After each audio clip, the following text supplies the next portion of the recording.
দর্শক, এই মুহূর্তে আমি যে স্থানটিতে দাঁড়িয়ে আছি, দর্শক আপনাদেরকে যদি একটু দেখাই, এই ভবনের তৃতীয় তলার যে সিঁড়িটি আপনারা প্রত্যক্ষ করছেন, সিঁড়িটি কিন্তু রক্তে রঞ্জিত হয়ে আছে।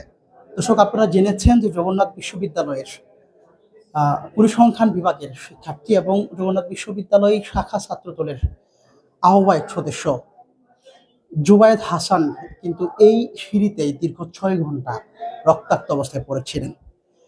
দর্শক, আপনারা এটাও জেনেছেন যে তাকে কিন্তু নৃশংসভাবে এখানে কুপিয়ে হত্যা করা হয়েছে। সন্ধ্যা ৬টা নাগাদ এই তথ্যটি কিন্তু তার সহপাঠীরা জানতে পারে এবং জানার পরপরই কিন্তু তারা এখানে এসে তার রক্তাক্ত নিথর দেহটি আমরা এই মুহূর্তে আপনাদেরকে যে স্থানটিতে দেখাচ্ছি সেই স্থানে কিন্তু পড়েছিল। দর্শক, আপনারা দেখছেন একেবারেই রক্তে প্লাবিত হয়ে গেছে আরমানিটোলার তারা মসজিদের পাশেই যে ভবনটি রয়েছে সেই ভবনের তৃতীয় তলার সাথে সংযুক্ত সিঁড়িগুলো। দর্শক, আমাদেরকে তাদের সহপাঠীরা যেভাবে জানিয়েছিল যে এই ভবনের নিচতলা থেকে কিন্তু জুবায়েদ হাসানকে আক্রমণ করা হয়েছিল এবং এই আক্রমণের ফলেই তিনি কিন্তু এই ভবনের সিঁড়ি বেয়ে উঠতে থাকেন এবং এখানে যে রুমগুলি রয়েছে এই রুমগুলিতে কিন্তু তিনি সজোরে ধাক্কা দিচ্ছিলেন শুধুমাত্র প্রাণ ভিক্ষার জন্য, তার বাঁচার আকুতির জন্য, কিন্তু একটি রুমও এখানে খোলা হয়নি। দর্শক, দেখছেন সিঁড়ির প্রতিটি পরতে পরতে জুবায়েদ হাসানের রক্ত লেগে আছে। এখনো রক্তগুলো কিন্তু তার হত্যাকাণ্ডের সাক্ষী। দর্শক, আমরা দেখেছি যে কিছুক্ষণ আগেও এই অঞ্চলটি কিন্তু একেবারেই অবরুদ্ধ ছিল। আমরা দেখছি যে তৃতীয় তলা যে ভবনের সামনেই নিথর দেহটি পড়েছিল সেই ভবন থেকে কিন্তু স্থানীয় ব্যক্তিবর্গ এবং রাজনৈতিক নেতৃবৃন্দরা বাড়াচ্ছেন। কিছুক্ষণ আগে এই ভবনটির সামনে কিন্তু পিবিআই কর্মকর্তা, আইন শৃঙ্খলার বাহিনী তারা দীর্ঘক্ষণ অবস্থান করছিলেন এবং এই ঘটনার পিছনে দায়ী কারা, আর হত্যার পিছনে কারণই বাকি, এই সকল বিষয়ের কিন্তু সুস্পষ্ট কারণ খোঁজার তারা চেষ্টা করছে। দীর্ঘ ৬ ঘন্টা এখানে লাশটি কিন্তু লুটিয়েছিল এবং ৬ ঘন্টা পরে আমরা দেখেছি যে লাশটিকে বের করে মিটফোর্ড হাসপাতালে নিয়ে যাওয়া হয়েছে এবং এই ঘটনার সাথে সম্পৃক্ত সন্দেহের ভিত্তিতে ২ জন আসামিকে কিন্তু আইন শৃঙ্খলা বাহিনীর নিয়ন্ত্রণে নেওয়া হয়েছে।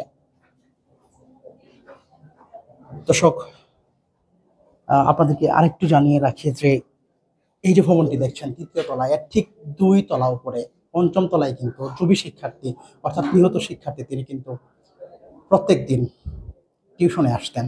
এখানে তার একজন শিক্ষার্থী ছিল এবং ধারণা করা হচ্ছে স্থানীয় ব্যক্তিবর্গ এবং তার সহপাঠীদের সঙ্গে কথা বলে এই বিষয়টি আমরা দেখেছি যে তার হত্যার কিছুক্ষণ আগে, তাকে আক্রমণের কিছুক্ষণ আগে তার শিক্ষার্থী তাকে ফোন দিয়েছিল তার অবস্থানের কথা জানতে এবং তার পরবর্তী সময়ে দুর্বৃত্তদের হাতে তিনি কিন্তু হামলার শিকার হন এবং তিনি কোনো ধরনের বিকল্প না খুঁজতে পেরে কিন্তু এই পরিচিত ভবনটির দিকে উঠেন এবং তাকে কিন্তু আক্রমণ করতে করতে এখানে আসা হয়। আমরা সিঁড়িগুলো আপনাদের একটু দেখানোর চেষ্টা করছি। নিচতলা থেকে শুরু করে তৃতীয় তলার সিঁড়ির প্রত্যেকটি পরতে পরতে রক্তচাপ দেখতে পাচ্ছি আমরা।